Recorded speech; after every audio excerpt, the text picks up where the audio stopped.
here's where we're bending the tabs back in, the little locking tabs. Not all of them are gonna line up. You know, you get the ones that do line up. Not done yet, but this is what it looks like. This is what the face of it looks like when it comes out.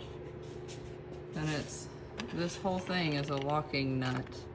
And we took a punch because it was loose and there wasn't any lock tabs holding it. And we angled a punch on the side of these little gears and tapped it until it stopped turning.